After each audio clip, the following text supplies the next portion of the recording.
Continuando a nossa aula de farmacologia e farmacoterapia da depressão, agora então nós vamos abordar os tipos de neurotransmissores envolvidos no transtorno depressivo. Os principais tipos de neurotransmissores encontrados no sistema nervoso central que estão relacionados à depressão são as catecolaminas. Quem são as catecolaminas? As catecolaminas são um conjunto de 4 neurotransmissores que são a noradrenalina, a adrenalina, a dopamina e a serotonina. Contudo, no sistema nervoso central nós não encontramos muita adrenalina, encontramos mais noradrenalina, dopamina e serotonina. Nós podemos dizer que a quantidade de adrenalina no sistema nervoso central é insignificante. Por que eles são chamados de catecolaminas? Porque eles apresentam esse anel que é o chamado anel do catecol, onde você tem um anel aromático e 2 hidroxilas. Apenas a serotonina não apresenta essas 2 hidroxilas, mas ainda assim é uma catecolamina. Além disso, elas apresentam um grupamento amino no final da cadeia. Para começar, então, nós vamos falar da via noradrenérgica, né, onde nós falamos da noradrenalina. E nós sabemos que a via noradrenérgica, ela se inicia aqui nessa região chamada locus ceruleus, onde tem um grande feixe de neurônios que parte para todo o córtex frontal. Além disso, outras regiões afetadas pelos neurotransmissores, pela noradrenalina, né, por esses neurônios, são a amígdala, o hipocampo, o septum, em menor grau o estriado, o tálamo, e também nós sabemos que existe muita noradrenalina no cerebelo. A noradrenalina na medula espinhal também é importante tanto para o sistema nervoso autônomo simpático e também para a regulação da dor. Áreas de maior concentração, sistema límbico, também chamado de sistema emocional, amígdala, hipocampo e locus ceruleus, que é a principal região controladora de todo o tônus noradrenérgico no cérebro. E quais são as principais ações dela? Regulação do sistema de vigília e alerta, a presença de noradrenalina causa ativação do cérebro, né, e mantém o indivíduo acordado. Regulação do humor, geralmente elevação do humor, pode também influenciar na regulação da pressão sanguínea e pode exercer alguma ação na regulação do apetite. Os principais receptores noradrenérgicos que nós encontramos são os receptores alfa, no caso alfa 1 e alfa 2, e sabemos que os receptores alfa, né, alfa 1 e alfa 2, são divididos em subtipos A, B e C, respectivamente, todos eles, né, tanto alfa 1 quanto alfa 2, têm subtipos de receptores. E nós temos também os receptores beta 1, beta 2 e beta 3. Então, falando um pouquinho da via noradrenérgica, apenas para que seja lembrado, né, acredito que vocês já tenham visto isso em algum momento da vida. Nós temos aqui então um neurônio pré-sináptico que produz noradrenalina. E aqui nós temos então um neurônio pós-sináptico, né, os dendritos do corpo celular do neurônio pós-sináptico. E esse neurônio pós-sináptico possui principalmente receptores alfa-1 e receptores beta-adrenérgicos. Aqui então nós temos o terminal do axônio do neurônio pré-sináptico. E nós sabemos que o aminoácido tirosina, para você não se perder, tem uma legenda aqui do lado. O aminoácido tirosina, ele é captado pelo neurônio e ele é convertido através de um sistema enzimático à noradrenalina. Apenas para que possamos lembrar, então a tirosina, ela sofre a ação da tirosina hidroxilase, convertida a dopa sofre a ação da dopa descarboxilase, convertida a dopamina, e a dopamina vai sofrer a ação da dopamina beta-hidroxilase e vai ser convertida a noradrenalina. Como eu disse para vocês, não há muita adrenalina no cérebro, mas eu ainda coloquei aqui, né, a reação que ocorre na medula da glândula suprarrenal, no rim, né, onde a feniletanolamina N-metiltransferase produz a adrenalina. E é por esse motivo que nós não temos tanta adrenalina no cérebro, porque só existe uma grande quantidade dessa enzima na glândula suprarrenal. Continuando, então, nós sabemos que toda noradrenalina que não é armazenada, ela pode ser alvo da monoamina oxidase, que é uma enzima responsável por degradar a noradrenalina, principalmente no meio intracelular. A noradrenalina produzida, então, ela deve ser armazenada em vesículas do complexo de Golgi. E essas vesículas do complexo de Golgi, quando recebem um impulso de alguma região pré-sináptica, elas causam aquilo que nós chamamos de exocitose da noradrenalina, ou seja, a noradrenalina é liberada na fenda sináptica, né, nessa região que nós chamamos aqui de fenda sináptica ou biofase, e ela interage com os receptores pós-sinápticos, principalmente receptores alfa-1 e beta-adrenérgicos. Existem alguns receptores alfa-2 que depois a gente comenta um pouquinho sobre eles. A noradrenalina tem que ser em algum momento removida dessa fenda sináptica, porque senão ela vai produzir efeito eternamente. Isso não é desejável. Então, a principal enzima que ajuda na remoção é a CONT, mas a quantidade de noradrenalina que a CONT consegue metabolizar é muito pequena. Essa enzima ela está na membrana celular do neurônio pós-sináptico e ela tem uma baixa capacidade de biotransformação. A maior parte da noradrenalina acaba sendo recaptada por um transportador pré-sináptico, né, presente no neurônio pré-sináptico, chamado de NET, NERT ou NAT, de acordo com a literatura.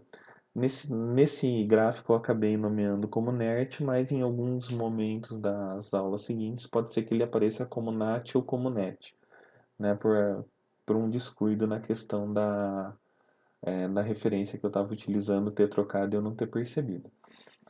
Esse recaptador pré-sináptico NERT, né, vem do inglês, Norepinephrine Reuptaker, ele é responsável por recaptar a noradrenalina e conduzi-la de volta para as vesículas do complexo de Golgi.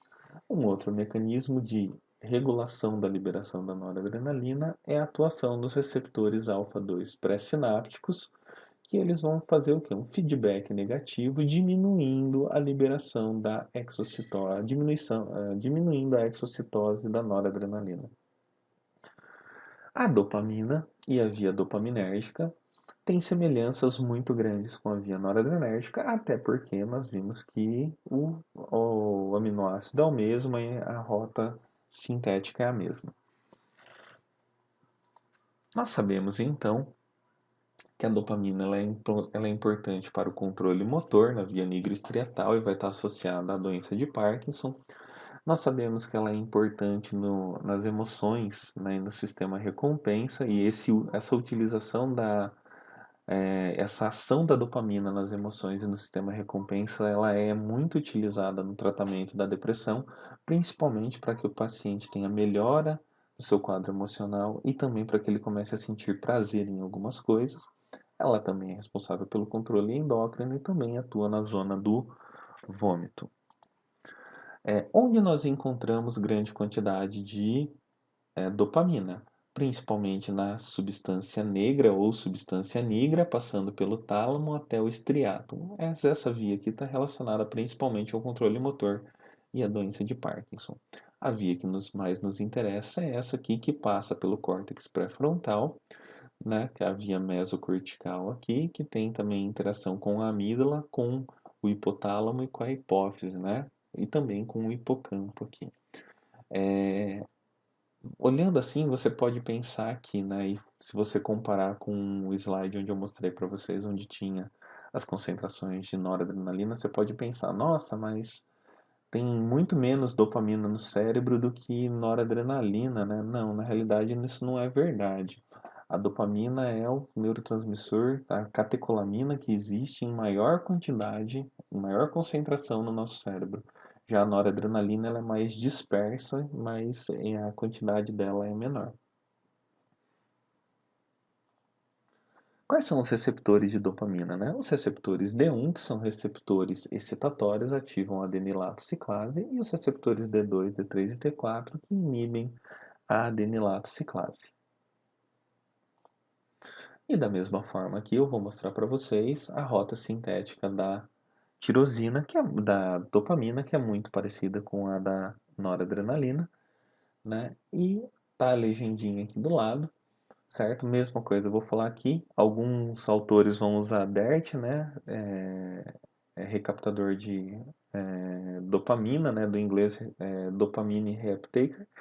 e alguns vão utilizar DAT, tá? Então é normal vocês encontrarem os dois termos. Então vamos lá, né? Já da mesma forma, a tirosina é captada pelo neurônio, vai sofrer toda aquela cascata de conversão, né? De enzimas que nós já vimos, e então vai ocorrer a produção da dopamina. A monoaminoxidase, da mesma forma, degrada a dopamina. Mas aqui convém fazer uma observação. A monoaminoxidase que tem mais afinidade pela dopamina é a monoaminoxidase do subtipo B, enquanto a monoaminoxidase do subtipo A tem mais afinidade pela noradrenalina e pela serotonina. Muito bem, a dopamina então precisa ser armazenada nas vesículas do complexo de Golgi, e uma vez que ela é armazenada, se houver um impulso nervoso, essas vesículas migram até a membrana do neurônio e realizam a liberação da dopamina. Essa dopamina vai atuar nos receptores D1 a D5 pós-sinápticos. Da mesma forma que a noradrenalina, ela pode ser biotransformada pela CONT, como eu disse para vocês, para a noradrenalina em uma quantidade muito pequena. Ela também pode ser recaptada, aí a gente sabe que é uma quantidade muito grande de dopamina que pode ser recaptada, né? Estima-se, né, pessoal, que a dopamina e a noradrenalina, em torno de 85 a 95% de todo o neurotransmissor liberado seja recaptado, dependendo do tecido. E a gente também sabe que ela pode atuar em receptores D2 pré-sinápticos, fazendo a mesma coisa que a noradrenalina faz no receptor alfa-2, ou seja, ela faz um feedback aqui e diminui a liberação dela própria. E quais são as principais ações dela? Sistema de vigília e alerta, na regulação do humor, nas emoções, no comportamento estereotípico, no controle do motor e na inibição da secreção de prolactina. A via serotoninérgica é uma via muito importante também no tratamento da depressão, e eu vou mostrar para vocês aqui que o principal núcleo produtor de serotonina é aquilo que nós chamamos de núcleo magno da RAF. Os neurônios serotoninérgicos, né, as células presentes nessa região aqui, elas vão controlar a liberação da serotonina em todo o cérebro e também no cerebelo e na medula. Quais são as principais áreas onde nós vamos ter ação da serotonina? Né? Em todo o córtex cerebral, mas também na amígdala, no hipocampo, no hipotálamo, no septo, no tálamo, entre outros. Quais são as funções associadas à serotonina no sistema nervoso central? Principalmente comportamento alucinatório, regulação do comportamento alimentar, onde ela atua no hipotálamo fazendo isso, adequação do humor, emoções, sono despertar, porque ela influencia na liberação da dopamina, vias sensitivas e nociceptivas de dor. Ela regula a temperatura corporal no hipotálamo também, e também ela pode atuar na zona do vômito, né? Existem outras funções da serotonina que são associadas, só que aí na periferia do corpo, tanto no sistema nervoso periférico como em alguns outros órgãos, né? Que são a regeneração hepática, a regulação do sistema vascular, ela tem ação vasoconstritora, pode causar aumento da frequência cardíaca, aumento da liberação do GH, que é muito importante aqui quando nós falarmos em sono, e inibir a secreção gástrica. E aí, quais são os receptores de serotonina? Os receptores de serotonina, nós temos 7 subtipos aí, que são os receptores 5-HT1 até 5-HT7, né? E cada um deles pode ter uma função. Por exemplo, o 5-HT1A, encontrado em grande quantidade no hipotálamo, está associado à regulação da temperatura corporal, também do humor e da ansiedade. Os receptores 5-HT1B já são pré-sinápticos, então na autorregulação da serotonina. Os receptores 5-HT2, aí os 5-HT2A e 5-HT2C são de extrema importância, principalmente para quando a gente fala em regulação da liberação de dopamina, noradrenalina, né? Mas eles também têm outras ações fora do cérebro. Os receptores 5-HT3, eles são os únicos que não são ligados à proteína G, eles são presentes na zona do vômito. E os receptores 5-HT4, 5, 6 e 7 são menos estudados. E da mesma forma, então eu vou mostrar para vocês, né, como é a síntese da serotonina, que é muito parecida, mas agora vai mudar o aminoácido, não é mais a tirosina, né? Então nós temos agora o triptofano. O triptofano, ele é captado pelo neurônio e ele vai sofrer reações enzimáticas, onde vai ser dada origem à serotonina. São reações muito parecidas até com as reações que nós observamos na síntese da noradrenalina e da dopamina. E quais são elas, né? Primeiro ocorre a triptofano hidroxilase, transformando o triptofano em 5-hidroxitriptofano. E depois, então, nós vamos ter ácido aromático L-descarboxilase, né, que é uma enzima muito parecida com a dopa descarboxilase, transformando 5-hidroxitriptofano em 5-hidroxitriptamina, também chamada de serotonina. E por que nós chamamos a serotonina de 5-HT? É uma abreviatura do termo 5-hidroxitriptamina. Então, aqui nós temos a serotonina. Depois nós temos as reações metabólicas, né, da serotonina, que eu não vou entrar muito no mérito, mas só para vocês saberem aí. Da mesma forma, a serotonina pode ser alvo da monoaminoxidase, mas os neurônios serotoninérgicos, eles apresentam muita monoaminoxidase B. Só que a monoaminoxidase B ela não tem muita afinidade pela serotonina, ela tem mais afinidade pela dopamina, né? Então, a degradação da serotonina pela monoaminoxidase intraneuronal não é tão importante assim. Mas nós sabemos que pode existir uma isoforma da monoaminoxidase, a MAO-A, presente em algumas fendas sinápticas ou na membrana celular dos neurônios pós-sinápticos, que pode ser importante na degradação da serotonina. Então, a serotonina, como ela é pouco biotransformada pela monoaminoxidase B, que é presente no sistema intraneuronal, ela acaba sendo, em sua maioria, armazenada e, quando há um impulso nervoso, ela então sofre a exocitose na fenda sináptica e ela vai interagir com quem? Com os receptores 5-HT1A, com os receptores 5-HT1 até 5-HT7. Da mesma forma, ela também pode sofrer o metabolismo da Conte, né? Mas ela também pode sofrer o metabolismo da monoaminoxidase A, né? Contudo, a maior parte dela vai ser recaptada da mesma forma que acontece com a noradrenalina e a dopamina. E o recaptador pré-sináptico aqui é o CERT, né? Esse aí nós não vamos, não tem muita variação na literatura, todos chamam de CERT.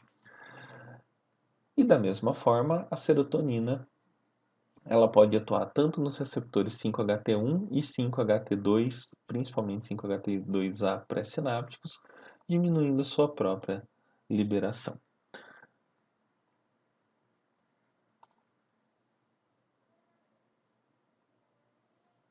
Muito bem, então na próxima aula eu vou falar para vocês sobre a farmacologia no próximo vídeo eu vou falar para vocês sobre a farmacologia dos antidepressivos, né, para que a gente possa então falar dos protocolos terapêuticos presentes